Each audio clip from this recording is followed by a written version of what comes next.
دا کیسه ده د یو وړوکي کلي په باره کې. په دې کلي کې به خلک ډېر په اتفاق، مینه او په سکون سره اوسېدل. یوه ورځ چې د کلي خلک په خپلو کارونو کې لګیا وي او ماشومان په خپلو لوبو کې مشغول وي، نو یو افوا ګډه شي چې په کلي کې چړیل ګډه شوې ده. یګلې شایدي د خانزادي پلار خو ویل چې ګل کاکا ویل چې په کلي کې چړیل ګډه شوې ده. او کنه جمیلې د ریحان پلار هم دا خبره کوله چې واړه هم د کور نه بهر مه پرېږده او تاسو هم بې وخته د کور نه بهر مه وځئ. یګلې چې دا به څه کېږي؟ دا خبره په ټول کلي کې داسې خوره شي لکه په ځنګل کې د اور. یوه ورځ چې د کلي ټول ماشومان په لوبو کې مشغول وي، نو هغه ځای ته د تابوت والا چړیل راشي او په هغه ځای کې د خپل جادو په ذریعه یوه د عام ونه ولګوي. هر کله چې د خانزادي نظر په هغه ونه ولګي، نو هغه د عام راشو کولو دپاره د ونې خواته ورشي.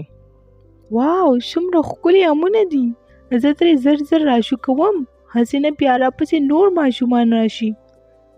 ها ها ها ها، نن خورا ته ډېر ښکلی ښکار میلاو شو.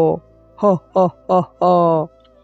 چړیل خانزادي او هغه ونه په خپل جادو سره غیب کړي. هر کله چې ماښام شي، نو ټول ماشومان خپلو کورونو ته واپس راشي، خو خانزادي غیبه وي. د خانزادي مور سره غم شي او د خانزادي په تلاش کې د کور نه بهر راوځي. وجنې زرمینې فاطمه راغله د کور ته. خانزادي رانله، زما خو دا زړه داسې یریږي چېرته هغې چړیل نه وي تښتولې. او ګلې، هغوی خو دواړه روره خور وختي راغلي دي، هغوی خو روټۍ هم وخوړه. وای روکه شوم چې جنۍ څه شوه، یا الله په جولۍ کې مې خیر واچې. دې خبرې سره د خانزادي مور کور ته راشي او د خانزادي پلار خبر کړي. د خانزادي پلاره، هغه جنۍ مازدیګر لوبو له تللې وه، لا تر اوسه رانغله. د خانزادي مورې یریږه ما، هغه به فاطمې سره د هغې کور ته تللی وي. د خانزادي پلاره، زه د هغې د کور نه اوس راغلم. زرمینې ویل هغې دواړه رور او خور وختي راغلي دي، ته پاسه او هغه جنۍ چېرته وګوره. دې خبرې کولو نه پس د خانزادي پلار د کور نه بهر راوځي او د کلي خلک ځان سره کړي او ځنګل طرف ته روان شي. خو د ډیر کوشش باوجود هغوی ته خانزادي ملاو نشي او واپس کور ته راشي. هر کله چې د خانزادي پلار کور ته راشي، نو د خانزادي مور د هغه نه تپوس وکړي، یا سړیه تاسو جنۍ رانه وسته؟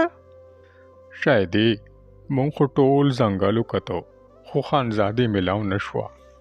ها ها ها ها، سبا ستا نمبر دی، ستا په دې کټوۍ کې به سبا تا پخوم. ها ها ها ها. بل طرف ته د کلي خلک د خانزادي په غیبېدو سره ډیر زیات یریدلی وي او هغوی سره د خپلو بچو ډیر زیات فکر وي. د کلي ټول خلک راجمع شي او د کلي د مشر خواله لاړ شي.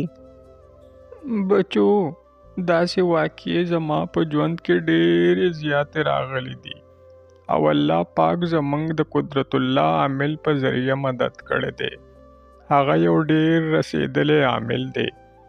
راځئ چې د هغه خواله ورشو، هغه سره به د دې خبرې څه حل وي.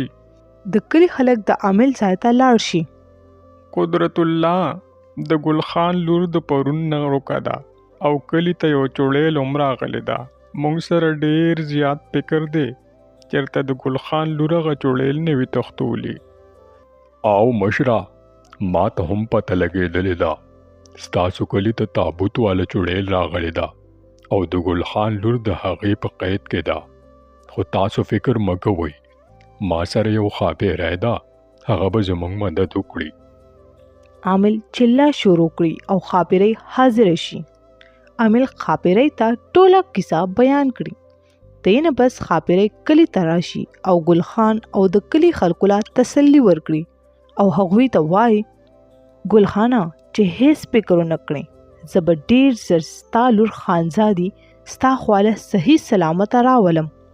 دې خبرې اورېدو سره د کلي خلک او ګل خان ډېر زیات خوشحاله شي او ښاپیرۍ د هغه ځای نه روانه شي. هر کله چې ښاپیرۍ د چړیل ځای ته ورشي، نو چړیل سمدستي په هغې حمله وکړي. د ښاپیرۍ او د چړیل په منځ کې یو جادویي جنگ شروع شي. خاپیرې چړیل په دوباره په تابوت کې قید کړي. هر کله چې خاپیرې چړیل په تابوت کې بند کړي نو د هغې جادو ختم شي او د ګل خان لور خانزادي آزاد شي. خاپیرې خانزادي کلی ته راولي. کله چې ګل خان خپل لور وویني نو ډیر زیات خوشاله شي او د کلی ټول خلک د خاپیرې خواته راجمع شي او د الله شکر ادا کړي.